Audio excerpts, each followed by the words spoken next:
En esta presentación vamos a hablar sobre un tema fundamental en la práctica clínica, la determinación de la presión arterial. Esta es una de las evaluaciones más comunes, rápidas y útiles en medicina, ya que nos brinda información clave sobre el estado hemodinámico de una persona. A lo largo de las siguientes diapositivas veremos qué es exactamente la presión arterial, cómo se mide correctamente y qué factores pueden influir en ella. Comenzamos por definir qué es presión arterial. La presión arterial es la fuerza que ejerce la sangre contra las paredes de las arterias durante los ciclos de contracción y relajación de los ventrículos cardíacos. Esto significa que cada vez que el corazón se contrae, es decir, en la sístole, la presión se eleva, y cuando se relaja, o sea, durante la diástole, la presión disminuye. Este fenómeno permite la circulación sanguínea desde el corazón hacia los tejidos. Por lo tanto, entender la presión arterial no solo es cuestión de cifras, sino de comprender el equilibrio entre el gasto cardíaco y la resistencia vascular. En relación a la unidad de medición, la presión arterial se mide generalmente en milímetros de mercurio, pero también puede expresarse en centímetros de agua. Aquí vemos un frasco parcialmente lleno de agua, con marcas a lo largo de su pared. Este frasco funciona como un manómetro de agua, y las líneas nos indican el nivel que alcanza el líquido en condiciones normales, es decir, sin que ninguna fuerza adicional esté actuando sobre él. El nivel de agua representa la presión base o inicial del sistema. Las marcas calibradas simulan una regla vertical para medir la altura de la columna de agua. Ahora, al introducir cuidadosamente un objeto dentro del agua, generamos una fuerza hacia abajo transmitida al líquido. Ese objeto representa una fuerza que ejerce presión sobre el líquido. El objeto no toca el fondo, así que todo su peso se transmite al agua. Como resultado de esta fuerza, el nivel del agua asciende. Esta elevación es directamente proporcional a la presión ejercida por el objeto. El cambio del nivel entre el antes y el después es lo que se utiliza como unidad de medida. Lo que subió el agua se interpreta como centímetros de agua. El aumento del nivel de agua es una respuesta a la presión ejercida. Por ejemplo, si el agua subió 5 centímetros, decimos que la presión fue de 5 centímetros de agua. Lo mismo ocurre para medir en milímetros de mercurio, solo que en ese caso utilizamos una columna de mercurio. Es importante recordar que la unidad estándar en medicina clínica para la medición de presión arterial sigue siendo milímetros de mercurio. Bueno, existen distintos tipos de presión arterial, entre las cuales tenemos la presión sistólica, la cual es la presión máxima registrada durante la contracción ventricular. Sus valores normales van de 100 a 140 milímetros de mercurio. Otra es la presión diastólica, la cual es la presión mínima durante la relajación ventricular. Sus valores normales van de 60 a 90 milímetros de mercurio. Otra presión llegaría a ser la presión diferencial o del pulso, la cual es la diferencia entre la presión sistólica y la diastólica y refleja la elasticidad de las arterias. En relación a la presión de pulso, podemos dar ejemplos. Por ejemplo, si una persona tiene una presión de 120 la sistólica y 80 la diastólica, su presión de pulso va a ser de 40 milímetros de mercurio. Por otro lado, si tiene 160 en la presión sistólica y 60 en la presión diastólica, indicaría una presión de pulso alta, lo cual puede ser signo de rigidez arterial. En cambio, una presión de 90 milímetros de mercurio en la sistólica y 70 en la diastólica tiene una presión de pulso estrecha que puede reflejar bajo gasto cardíaco. Otra presión importante es la presión arterial media o PAM, la cual representa un valor promedio de la presión en las arterias durante todo el ciclo cardíaco. Es especialmente importante en pacientes críticos porque refleja mejor la perfusión de los órganos vitales. Y tiene su propia forma, la cual llegaría a ser presión arterial diastólica más 1/3 de la presión arterial diferencial. Y finalmente tenemos la presión venosa central o PVC, la cual mide la presión dentro de la vena cava superior o en la aurícula derecha, y esta nos da una idea del retorno venoso y del estado del volumen intravascular. Es muy útil para valorar la precarga y el estado de hidratación del paciente, y su valor normal es de 0 milímetros de mercurio. Bueno, ahora vamos a hablar de los factores constituyentes de la presión arterial. La presión arterial depende de tres factores fisiológicos clave, que son el gasto cardíaco, que es producto del volumen sistólico por la frecuencia cardíaca. El gasto cardíaco determina el volumen total de sangre que circula por minuto a través del sistema vascular, es decir, el flujo sanguíneo sistémico. Otro elemento importante es la resistencia vascular periférica, la cual depende del diámetro y de la elasticidad de las arterias. Arterias más estrechas o rígidas generan mayor resistencia.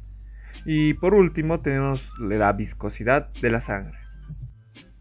Bueno, ahora veremos cómo se pueden afectar cada una de estas variables. Primero tenemos que recordar que la resistencia periférica es directamente proporcional a la presión arterial. Por lo tanto, si la resistencia periférica aumenta, la presión arterial también lo hará, y viceversa. Ante una vasodilatación, disminuye la resistencia periférica, lo que a su vez disminuye la presión arterial. En caso de vasoconstricción, aumenta la resistencia periférica, lo que a su vez aumenta la presión arterial.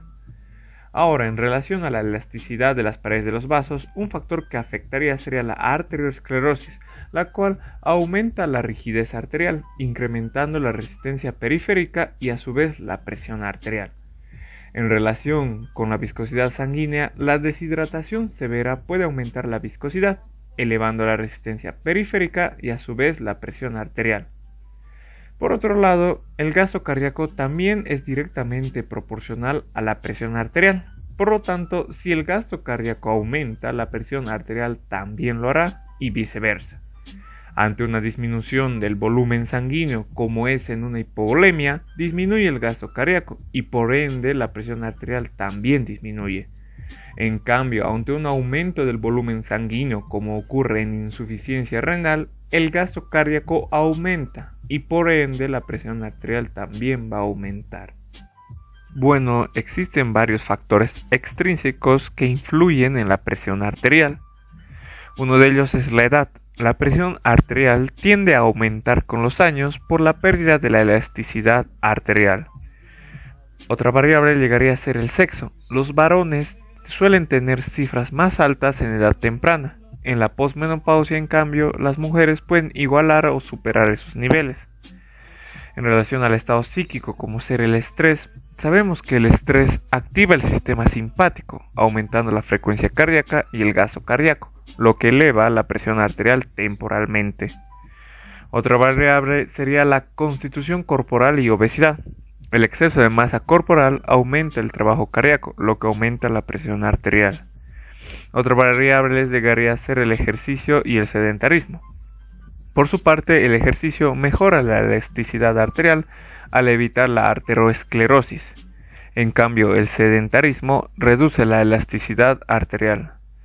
Ahora también sabemos que hay medicamentos que pueden influir en la presión arterial, tales serían los diuréticos, los cuales disminuyen el volumen sanguíneo. Otros serían los beta bloqueantes, los cuales disminuyen el gasto cardíaco. Y por último también están los vasodilatadores, los cuales disminuyen la resistencia vascular periférica. Ahora hay hábitos alimenticios que tienen repercusión sobre la presión arterial, como ser el excesivo consumo de sal promueve la retención de agua, lo que aumenta el volumen sanguíneo.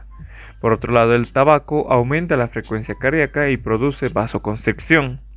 Y por último, el alcohol produce daño endotelial, provocando mayor rigidez arterial.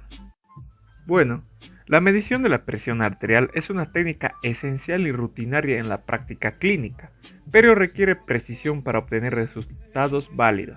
Antes de explicar los métodos específicos, es fundamental entender que la medición correcta depende de un ambiente tranquilo y cómodo, una postura adecuada del paciente, la elección del manguito correcto según el tamaño del brazo y una técnica depurada por parte del operador.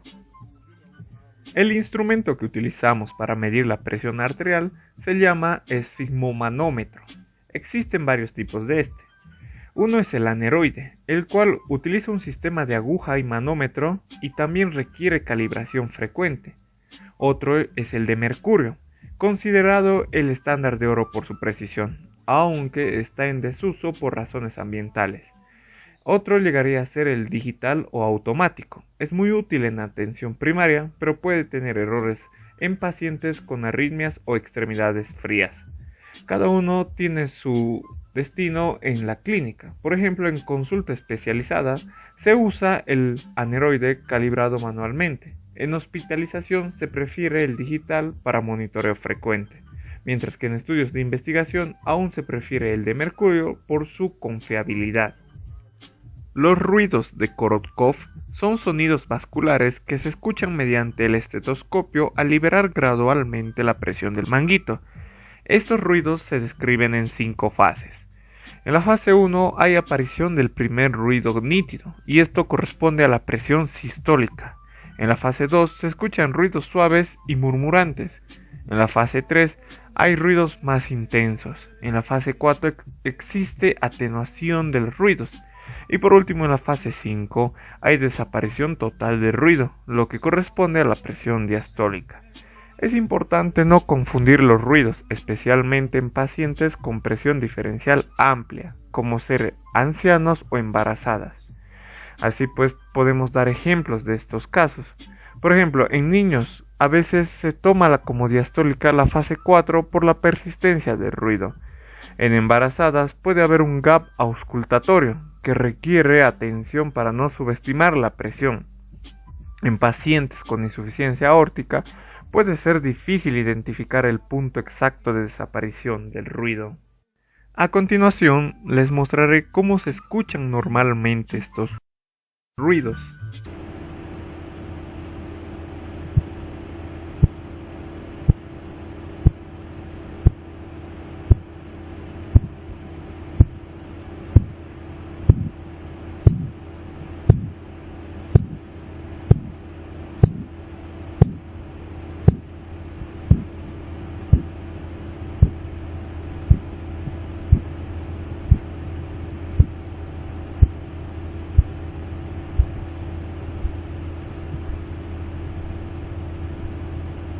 Una vez que se ha realizado correctamente la medición de la presión arterial, obtenemos dos valores numéricos que deben ser interpretados en conjunto, la presión sistólica y la presión diastólica.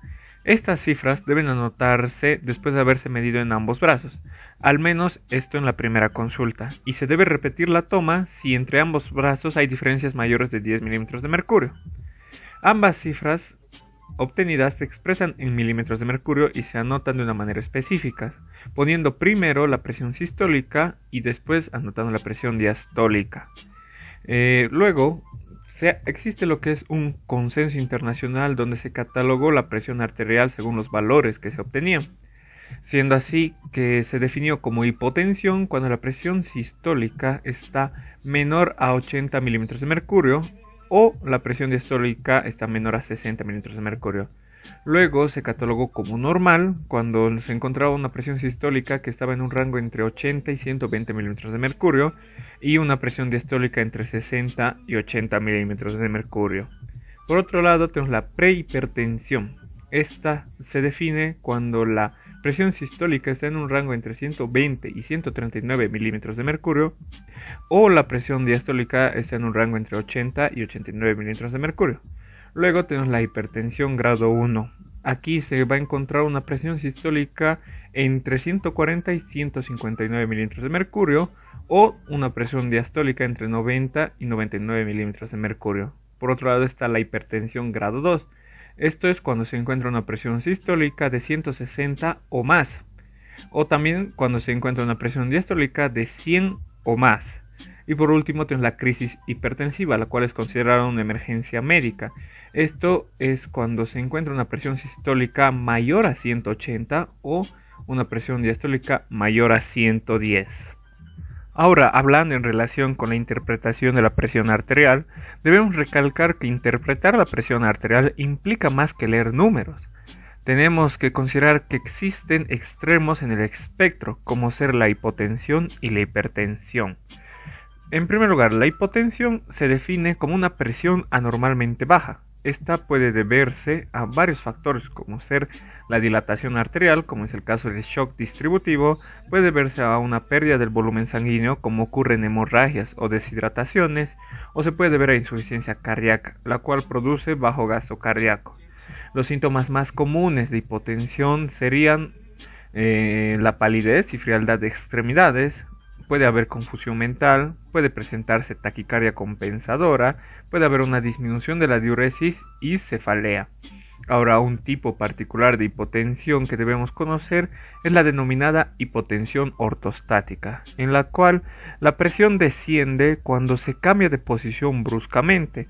Unos ejemplos de cuando ocurre esto sería en pacientes geriátricos que están usando fármacos antihipertensivos. Luego también se presenta en cuadros de hemorragia digestiva y en deshidratación severa por diarreas. El otro extremo llegaría a ser la hipertensión, la cual se define cuando la presión arterial se eleva por encima de los valores normales y se mantiene en el tiempo. Las causas pueden ser el mal control de factores predisponentes, como llegaría a ser la obesidad, el estrés crónico y la alimentación rica en sal. Los síntomas de hipertensión más frecuentes llegaría a ser la cefalea en la región occipital, el enrojecimiento facial, la epistaxis o sangrado nasal y la fatiga, sobre todo esta en adultos mayores. Las complicaciones que pueden llegar a provocarse por hipertensión arterial son el accidente cerebrovascular y también otra complicación importante llegaría a ser el infarto agudo de miocardio. Existen varios tipos de hipertensión arterial. Una llegaría a ser la hipertensión esencial o primaria, la cual es aquella hipertensión que no tiene una causa identificable. Es la más común y se da en pacientes con antecedentes familiares de hipertensión. Otra llegaría a ser la hipertensión arterial secundaria, la cual está causada por una enfermedad conocida, como puede ser insuficiencia renal, una enfermedad endocrina como es el feocromocitoma, etc. Y otras formas clínicas de hipertensión llegaría a ser el glaucoma, que esta produce una presión intraocular elevada, y la eclampsia, que es una hipertensión que se presenta durante el embarazo.